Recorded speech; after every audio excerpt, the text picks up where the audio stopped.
So our admin rules are basically the way in which the detail regarding the implementation of our act is done. It brings any kind of administrative rules lends the additional detail that's not found in the statute or the Hawaiian Homes Commission Act. And we've actually, every agency has admin rules, but we haven't updated our administrative rules in a number of years, and that's made it challenging to innovate or to address ongoing problems that we've had. So the department, we finally took the step forward to say this is important enough for us to dedicate a full-time staff to, and that, you know, we hired a wonderful employee, Hokule Lindsay, who's our new administrative rules officer, to begin with addressing and looking at you know, administrative rules that have been, that we need to really update. There's a number of administrative rules. And so she's just starting, and our hope is that this becomes a process we do every year or every other year.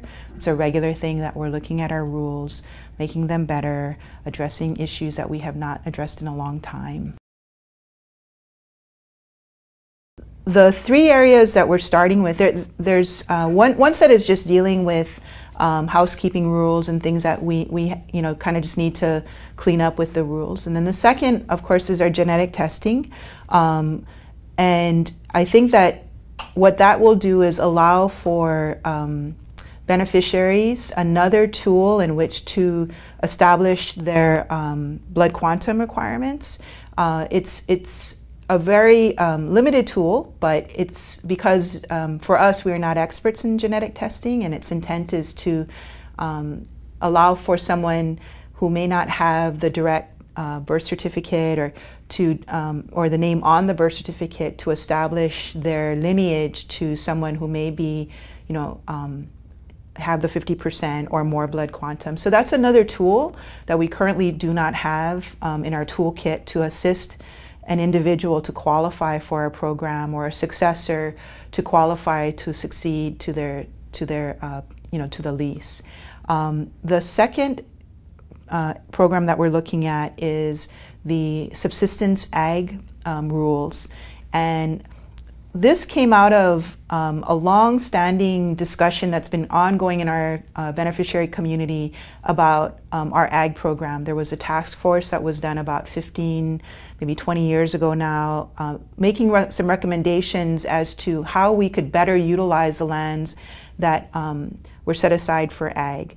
And so this is but one part of the implementation, and I think it will allow for us to provide an offering that is currently not really available to allow a family, especially families from the neighbor islands, who are interested in living a rural subsistence lifestyle on a lot that will let them live that without having the need to actually go into farming and cultivation. You know, it allows for them to live, you know, close to the land, but without having to actually be, you know, a farmer. And I think that there's a number of our families, and we've, through surveys and through task force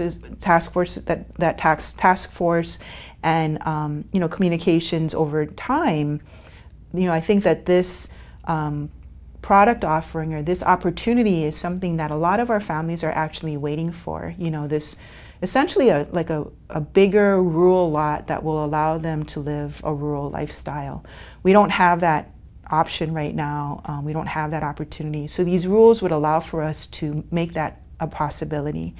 And then the last set of rules has to do with the sale of lots that are vacant. So a lessee has not made any improvement or any investment into the lot, as well as the sale of what is called an undivided interest, which is a lease that is an opportunity to get onto the homelands in the future. In both cases, the lessee has not made any kind of investment into the property.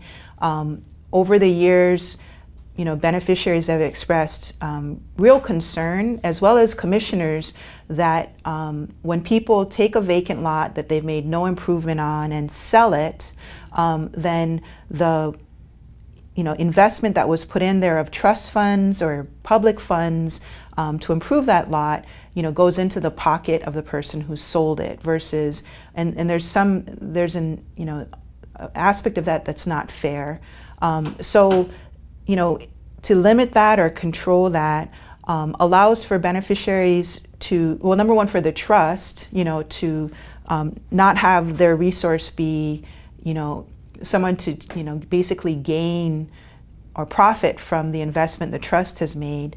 And on a second order, if a person is, doesn't want to transfer it to family members, is not interested in giving it as a gift to a friend who is able, someone who's qualified and is able to build, then it provides that opportunity for the lot to come back to us and be awarded to the next applicant on the list. Again, assisting beneficiaries versus those lots only being available to people who can afford to purchase them. So, so I think in both cases, our intention is to address issues that have been long-standing, we've heard many times desire for both, the subsistence ag lot as well as the addressing the sale of vacant or undivided leases.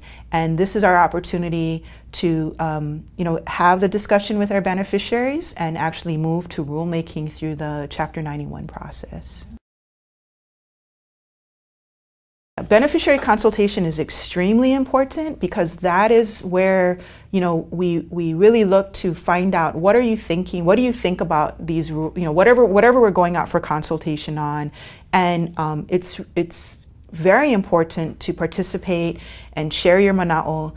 This is the first time, and we may be the only government agency ever in which the beneficiary's input is being sought in the into the rule before the commission takes its vote on what the draft language is going to be to go out through the Chapter 91 public hearing process. And so, time and time again, beneficiaries have said, well, we don't want it to be a done deal, and so, commissioners have heard that, and we're starting out with beneficiary consultation on some language to just have a beginning place to start.